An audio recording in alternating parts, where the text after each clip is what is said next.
Bonjour, Monsieur le ministre. Bonjour. Alors, Monsieur le ministre, beaucoup de supputations sur le programme de renouvellement des véhicules de type 7 places. Qu'en est-il véritablement de ce programme-là? Quels en sont les contours? Oui, en fait, nous, on n'est pas là, malheureusement, ou en tout cas, heureusement, pour répondre à des supputations. Nous sommes en train de mettre en œuvre une politique qui est définie par le président de la République, qui, à plusieurs reprises, nous a demandé de hâter le renouvellement du parc automobile à travers la modernisation des services de transport que nous devons améliorer. C'est dans ce sens que nous avons initié un projet de loi qui a été voté à l'Assemblée nationale le 3 juillet 2020, projet de loi portant orientation, organisation des transports terrestres, qui met en œuvre la transition écologique dans le secteur des transports pour avoir un transport de plus en plus propre, qui met en œuvre la considération environnementale pour qu'on puisse avoir un transport de qualité, conciliable avec la qualité de l'air, mais aussi qui met en œuvre la transition numérique pour dire des moyens de transport aussi qui vont qui vont intégrer les ressources informatiques pour un transport de plus en plus digitalisé avec plus d'informations. Le client sera au cœur de ce système de transport, mais aussi un transport sécurisé, ça veut dire aussi un transport avec des moyens de transport de qualité qui offrent confort, performance et sécurité aux usagers.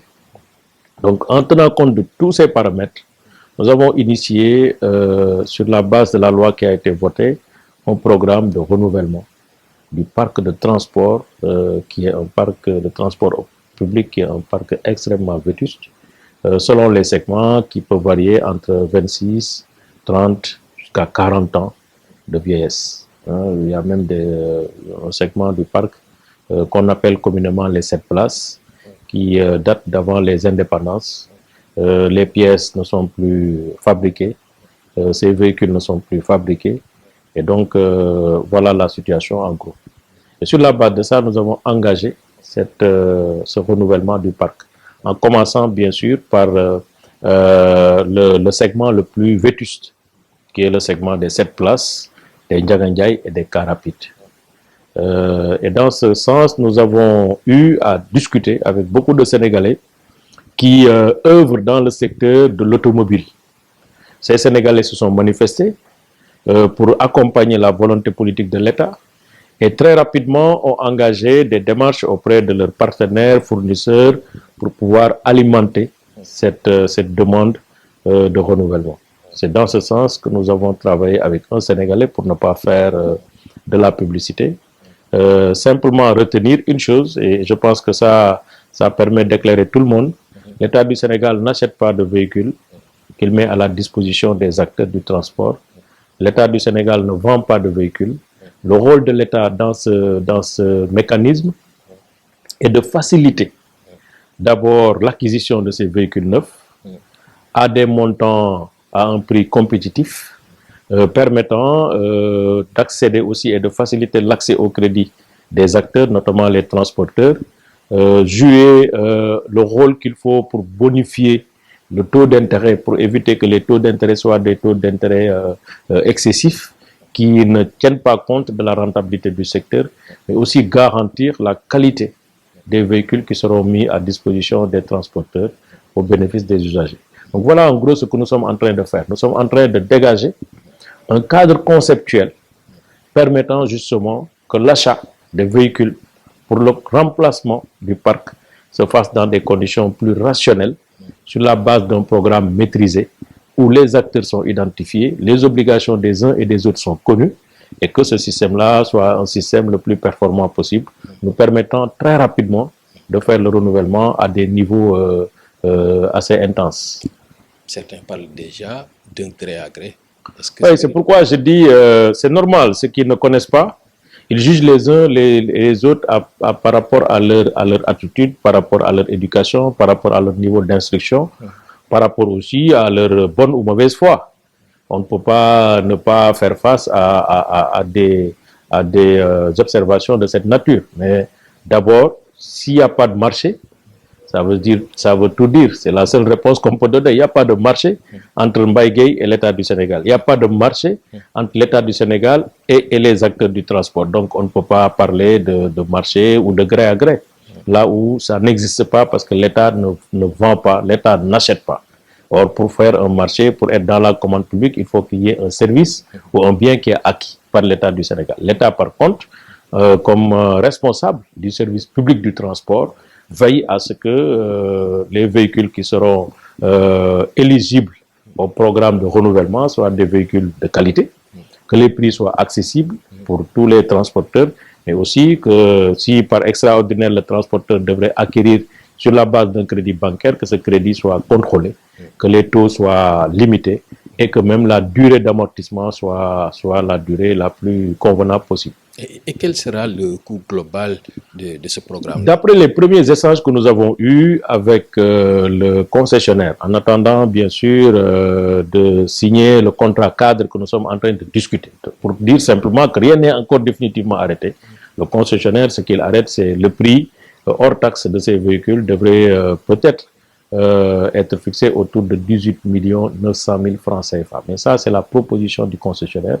Bien sûr, tout dépendra maintenant des facilités que l'État va accorder dans le processus. Est-ce que l'État va pouvoir, à travers le Fonds de développement des transports terrestres, accéder à des taux de crédit plus acceptables pour la communauté des transporteurs? Est-ce qu'il y aura de l'exonération sur le processus? Donc tout ça va déterminer finalement le prix final qui sera retenu entre les acteurs. Ce qui est clair, c'est que c'est une vente qui existera entre le concessionnaire et les acteurs, soit individuellement, soit collectivement, à travers leurs associations faîtières. Alors, comment se fera le processus de retrait de ces véhicules? Alors, ce que nous voulons, si vraiment tout se passe bien et que nous puissions convenir avec tous les acteurs intervenants dans ce mécanisme, c'est qu'on ait quand même vraiment un renouvellement le plus rapide possible, sur des bases les plus claires et les plus transparentes possibles, mais aussi à un coût qui sera un coût acceptable. Donc, en principe, normalement, ce qu'on va faire, c'est qu'on cible déjà les véhicules qui sont les plus âgés d'abord. Donc, la cible aujourd'hui, c'est les 7 places sur le segment du transport interurbain. Ça va être aussi les Ndiagandiaï sur ce segment et les cars rapides sur ce segment. Donc, rapidement, on veut vraiment adresser ces questions de véhicules assez âgés qui sont à l'origine de beaucoup d'accidents de la circulation, malheureusement, qui coûtent la vie à nos citoyens et qui entraînent et occasionnent beaucoup de blessés. Et qui justifient un peu la détresse de beaucoup de familles aussi, sans compter bien sûr les coûts sur le plan économique que ces accidents entraînent au niveau de l'État par la prise en charge médicale, mais aussi au niveau des familles par la prise en charge sociale. Et ne craignez-vous pas que ces véhicules soient tropicalisés avec des Versailles et autres porte-bagages? Nous sommes en train de travailler sur la réglementation. La loi de 2020 du 3 juillet 2020 a prévu un certain nombre de caractéristiques sur les véhicules. Nous sommes en train de travailler sur les décrets d'application. D'ores et déjà, je peux dire que tout ce qui est transformation des véhicules, tout ce qui est pneus usagés, qui sont à l'origine des dérapages et de l'accidentologie ou de l'accidentalité routière, tout ce qui est porte-bagages, tout ce qui est inscription ou en tout cas effigie, inscription, mention, qui ne sont pas de nature à accentuer la concentration du conducteur et à faire le transport public en tenant compte des valeurs qui sont véhiculées par la République seront interdits et sanctionnés. Alors, que des voitures de type car rapide et Ndiagandiaï, où en êtes-vous quant à leur renouvellement? Je sais que c'est un renouvellement qui a été engagé depuis 2005 pour environ 2500 véhicules Ndiagandiaï car rapide. Aujourd'hui, nous en sommes à moins de 56% de renouvellement, c'est-à-dire qu'il y a au moins 1000 véhicules Ndiagandiaï car rapide qui sont encore dans le circuit. Nous allons, comme je viens de le dire tantôt, mettre l'accent justement sur la suppression de ces matériels roulants qui occasionnent beaucoup d'accidents. Et Inch'Allah, en principe, à partir de fin décembre 2021, le Sénégal n'admettra plus dans le transport public des véhicules qui sont âgés de plus de 25 ans. De plus de 25 ans, ce qui veut dire que beaucoup de cars rapides de Diagadjaï seront laissés en rade. Parfaitement. Alors, Monsieur le ministre, par rapport au BRT, où en êtes-vous aussi? Le BRT, c'est un projet qui avance très bien, qui est un projet financé par la Banque mondiale pour 300 milliards de francs CFA environ.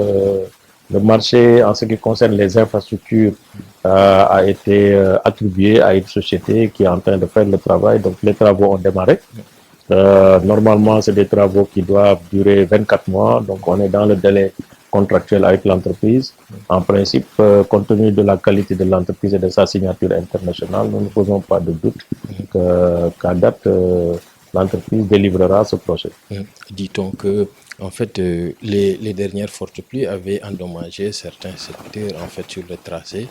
Est-ce que ces quelques difficultés ont été résolues? Ça, je pense que c'est la rumeur, hein, mais on n'a pas eu vraiment de dégâts extraordinaires ayant un impact significatif sur la tenue et la marche de ce projet. Donc, en principe, ça, je pense que c'est de la manipulation, mais en réalité, ce qui se passe, c'est que c'est un projet qui est bien tenu, avec des déviations qui ont été très bien organisées. Maintenant, bon, en période d'hivernage, il est évident que les travaux routiers, de manière générale, s'estompent, parce qu'on ne peut pas continuer des travaux de route avec une saison pluvieuse qui est abondante quand même cette année. Alors, Monsieur le ministre, le gouvernement a engagé aussi la renégociation des tarifs du péage, mais toujours pas d'annonce à ce niveau-là. Je voudrais juste vous corriger, le gouvernement a engagé la renégociation de la concession de l'autoroute de l'avenir confiée à Eiffage à travers la société SECA. Donc, on n'a pas engagé de négociation sur des tarifs. Les tarifs ont été déjà négociés et abaissés. Je rappelle que depuis 2018, les tarifs sont passés de 3 000 francs à 2 000 francs CFA. Donc, le tiers des tarifs a été réduit donc, à concurrence du tiers. Donc, bon, maintenant, on est en train de négocier sur autre chose. On est en train de négocier sur le positionnement de l'État, positionnement stratégique de l'État dans l'exploitation de ces autoroutes. Mais aussi, on est en train de voir dans quelle mesure renforcer les participations de l'État au niveau de la société d'exploitation, mais aussi voir comment, par ce repositionnement, permettre à l'État du Sénégal, donc les Sénégalais et les Sénégalaises, de pouvoir profiter davantage de cette autoroute. Mais à l'avenir, pas de négociation du tarif? Ben, moi, je ne suis pas quelqu'un qui se projette trop dans l'avenir parce que malheureusement, je n'ai aucun talent de divin. Ce que je peux dire, c'est qu'en l'état actuel, ce n'est pas à l'ordre du jour. Alors, Monsieur le ministre, toujours des supputations sur la question du mandat. Alors, comment peut-on vider cette question-là bien avant 2024? Je n'ai pas de solution par rapport à ça. Je ne sais pas comment vider un problème qui ne se pose pas. Donc, il faut demander à ces géomètres et algébristes de l'actualité de nous dire comment. De toutes les façons, ce que j'ai à dire, je l'ai déjà dit. En principe, c'est le Conseil constitutionnel au Sénégal qui a la compétence exclusive de pouvoir statuer sur la recevabilité des candidatures pour les élections présidentielles. Je pense qu'aborder ce débat, c'est anticiper sur les compétences d'une autorité qui jusque-là a eu à assumer ses responsabilités au moment opportun. Alors, Monsieur le ministre, des immeubles de l'État qui seraient vendus, comment avez-vous accueilli déjà cette information-là? Merci pour le conditionnel qui est utilisé. C'est la preuve que vous êtes un homme très responsable. Je pense que ce qui se passe, c'est au-delà de la calomnie, de la conjoncture et bon, beaucoup de manipulations. Il n'y a absolument rien. L'État du Sénégal, ici où nous sommes, c'est justement sur la base d'un montage extrêmement ingénieux que nous avons pu avoir ces sphères ministérielles avec la participation du secteur privé. Nous sommes aujourd'hui dans une dynamique de valorisation du patrimoine de l'État. Ça, beaucoup de personnes ne le comprennent pas comme ça, mais l'État a beaucoup de biens immobiliers qui sont sous-exploités, qui nous coûtent beaucoup d'argent et qui rapportent absolument rien au budget de l'État. Donc, nous sommes dans une dynamique de valorisation de ce patrimoine important, permettant justement de faire participer le secteur privé sénégalais dans ces opérations de valorisation. Je pense que c'est ça qui est important. Le reste maintenant, dans les actions que nous sommes en train d'engager au bénéfice des populations pour améliorer le bien-être des populations, il y aura toujours de la place à des commentaires politico-politiciens qui vont essayer un peu de nous faire dévier sur notre chemin et notre trajectoire. Je pense que ce qui est fait a été fait. Maintenant, s'il y a des dossiers concrètement sur lesquels il y a des allégations claires, il faut les sortir. Je pense que c'est ça qui est beaucoup plus attendu. Mais lui, il a sorti des documents, il a déposé une requête sur la table de l'Assemblée nationale. Donc l'Assemblée nationale qui est saisie fera le travail. Le ministère qui est en charge de ce secteur-là aussi apportera les réponses appropriées. Alors, l'autre question, c'est la question des accidents. Les Allo-Dakar, semble-t-il, posent aujourd'hui problème. Mais ça ne date pas d'aujourd'hui. Je pense que nous avons déjà, comme j'ai eu à le rappeler tantôt, un phénomène très récurrent des accidents de la circulation que nous regrettons. Chaque année, c'est pas moins de 600 victimes de personnes tuées sur les routes, sans compter les blessés et les incapables. C'est quand même très alarmant. C'est la raison pour laquelle le chef de l'État avait décidé de faire de cette année 2020 année de la sécurité routière. Nous avons profité de cette année pour faire beaucoup d'actions de sensibilisation à travers la modernisation des services de transport, mais aussi beaucoup de campagnes de vulgarisation des règles qui sont les règles de la sécurité routière. Nous pensons qu'effectivement l'État a un rôle à jouer à travers le ministère sur la réglementation, le respect et l'application des règles. L'État a un rôle à jouer dans le contrôle routier pour éviter justement les accidents, mais aussi les autres acteurs, notamment les usagers de la route, particulièrement les conducteurs, ont aussi un rôle à jouer de responsabilité, de prudence, mais aussi de sens du devoir. Je pense que si nous tous ensemble, chacun essaie de faire face à ses obligations, cette détresse que vous venez de décrire à travers les morts et les blessés des accidents de la circulation sera un vieux souvenir. C'est un problème de responsabilité à 90%. Donc il nous faut justement continuer à travailler dans la sensibilisation, mais aussi travailler à faire appliquer la loi. Et je pense que c'est ça qui pourrait nous permettre de réduire de manière significative les accidents que nous venons de constater. Alors, Monsieur le ministre, votre dernier mot, on est au terme de notre entretien. Mais faisons-nous confiance. Le Sénégal, c'est un pays qui nous appartient tous, donc main dans la main ensemble, avec une très bonne synergie entre les dirigeants et les gouvernés. Nous pourrons réaliser encore des choses qui vont émerveiller le monde. Le Sénégal aujourd'hui est regardé de partout comme un pays qui avance, qui progresse, dirigé par un leader, le président Macky Sall, qui a de la vision, de l'ambition pour le pays et qui a fait ses preuves durant son premier mandat. Nous avons vu dans le secteur, en tout cas des routes, pas moins du tiers du patrimoine routier a été ajouté au patrimoine routier, qui fait aujourd'hui plus de 6000 km. Nous avons vu également tout ce qui a été fait pour améliorer et densifier les infrastructures routières. Nous avons vu récemment ce qu'il a engagé pour moderniser les services de transport, sans compter les projets de transport extrêmement structurants qui sont engagés autour du BRT, vous l'avez cité, du TR. Donc ça veut dire que le Sénégal, en tout cas sur le plan des infrastructures et des transports, est conscient de l'utilité de ce secteur dans la vie et la progression de la nation. Maintenant, il nous faut rester ensemble, regarder l'essentiel et aller à l'essentiel. Vous avez cité beaucoup de réalisations, mais les gens disent que le chef de l'État doit quand même clarifier les choses par rapport à un éventuel troisième mandat.